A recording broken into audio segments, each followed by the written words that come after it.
Alright, I think this is on. Hopefully you can hear me. Welcome back to Onyx Void. Got another favorite pastime we're doing. As usual, getting our walk to the little dollar store for our proletariat food. Some fake food, some sugar rush or whatever. I just need my coffee, man. I just need my stimulation, my stims. I could take a capsule. I got some caffeine capsules, but that wouldn't be as enjoyable, as it doesn't hit the same. And plus they're slow release, so I don't know, I could take that after I take the coffee, because the coffee's not going to hold me throughout the day. It's only going to give me a few hours of instant, up and awake. But, man, I got worked yesterday, and these checks are just not hitting the same. I got even less yesterday than I normally would. They're being cheap. That sucks.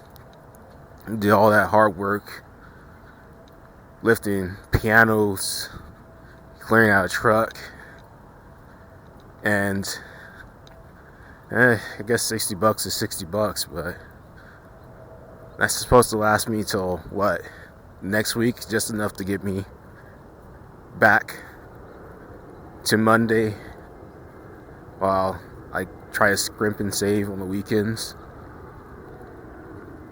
Sucks. It is what it is. But that's all of YouTube, right? You go anywhere on YouTube, half of YouTube is and TikTok apparently, is American people going, what are we supposed to do? We know the dollar isn't buying anything right now. The dollar, the USD, purchasing power is out the window, and we've known this for quite some time. We knew it was coming, and now we get to look at the history of how they went through it and how it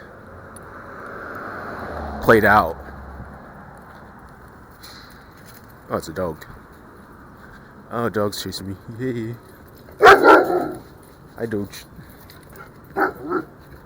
Dog. Hello. What's that, a German Shepherd? Ah, man. Nothing great like a German Shepherd or two to keep people out of your yard. I should know, I got a few dogs myself. But feeding those dogs, it's getting tight. It's getting tight for everybody. It's been one data point you'll hear in the ramblings of the void of YouTube is that a lot of people have been giving up their animals. Either they're becoming homeless themselves, or they just can't afford it anymore. Which, as for a dog, it leaves you kind of vulnerable. It leaves your property vulnerable. You can't afford, a dog. You definitely can't afford a decent security system. A dog costs you food and water. A security system, at least a decent one, is on a subscription service that increases every year. Now, a dog can't call you, send you an email that somebody's in your yard, somebody's there, but it generally will keep them out, at least stall them enough to keep people at bay.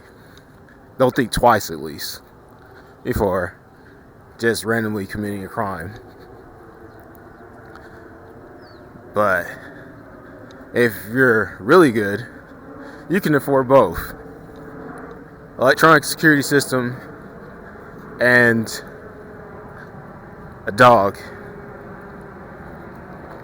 But back to the point, nobody can afford this anymore. It's just going, the whole living in America is going downhill. And I was watching a guy that just got back from Japan, and as stated, I've had a friend, he's been back and forth between America and Finland. He said about the same thing. He goes, I don't even want to come back to America now I've been in Finland. I don't even come back to America now I've been in Japan. And I was just trying to figure out, what is Japan doing? Like I said, this is where I got off on the earlier topic, that America doesn't even feed us real food. A guy from Japan who went to Japan to visit a few weeks, he said he actually tried McDonald's. He actually had turned into a vegetarian because McDonald's was giving him a very upset stomach. And, you know, he tried McDonald's and it was fine. He said the French fries, the potatoes actually taste like potatoes, not just grease and soy, some soy concoction. And I think that's the biggest shock. We are so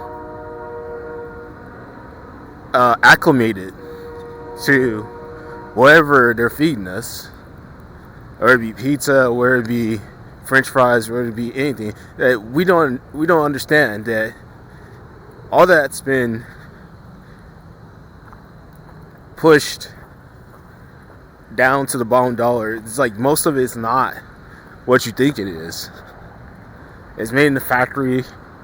It's some slurry mix that is then turned into what you are supposed to think it is. In your mind, you see a French fry, but really it's like a concoction of soy, yellow 5, and, you know, some carcinogens, and, you know, something to give you some crisp on there. And then it's pushed out the door in sacks and bags, in plastic bags. Oh yeah, don't forget the preservatives. And that is supposed to be the French fries. Now, as someone who's worked in the food industry, somebody who worked in a professional food establishment in the center of downtown, where people actually pay good money for food, where I would hand make from the start of the day the bread, the sauce, the cheese, and the French fries. You know, actually cutting up potatoes and slicing them. I know what a potato tastes like.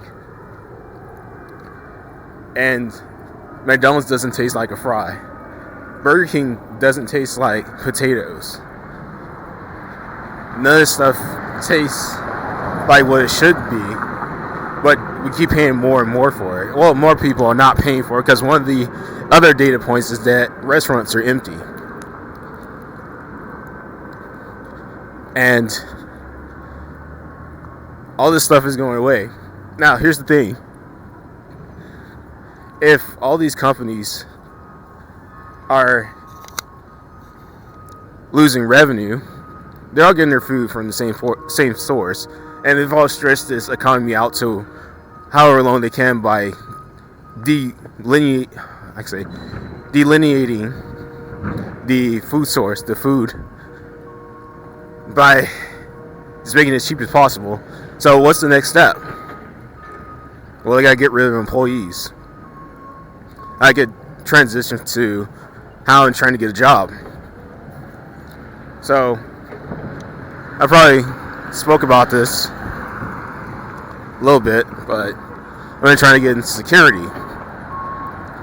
And, you know, I was in Safeway yesterday after I got off my job, and I seen one of the companies I applied for. I seen some of the people. Of course, you know, you're coming into a Safeway, in the middle of downtown, they're going to send your best and brightest. They're going to send your tallest, because these guys are unarmed security guards, but they're always like 6'5", 6'7". I don't know why. Maybe they retired security, maybe they retired military, but it's interesting. It's interesting, but I have one question for him, of course. Like, is your company hiring? Is your corporation hiring? And of course they say yes, but it's the usual spiel of go to website and apply. And what really threw me off guard is that they didn't say go to our security company's website. They said go to Indeed. And is that the case now? It looks like that's the case now. Is that in order to get notice, in order to get a occupation, a job these days, you have to go and throw your resume into the SOTFest on top of a stack of thousands of other resumes on the cesspool that is Indeed. And that, I know that's not going to work. I've tried that before. I've tried that plenty of times. And everybody knows that Indeed, LinkedIn, Simply Hired, ZipRecruiter, all these, popular places, you're just throwing your resume into the void and hoping somebody sees you, hoping somebody gives you a call back. And that call back is going to be very, very stern, because they know that you're desperate. And any little mistake, any little misstep, and it's all to the next person, assuming that it's a person. But that brings me to my next point, is that there's generally, okay, so I applied to this other company thinking it was a security company. I think it's called UNIC or something like that. It turns out it was a maintenance line detector squad or something like that. And I applied because they left their advertisement on the side of one of their trucks. And I took a picture of it, and I, went and tried to contact them for a job, the company for a job, because they said they were hiring, And of course, I put in all my information and stuff, and I can tell you right now, there's nobody on the other side of that hiring process. And it's the same for Indeed.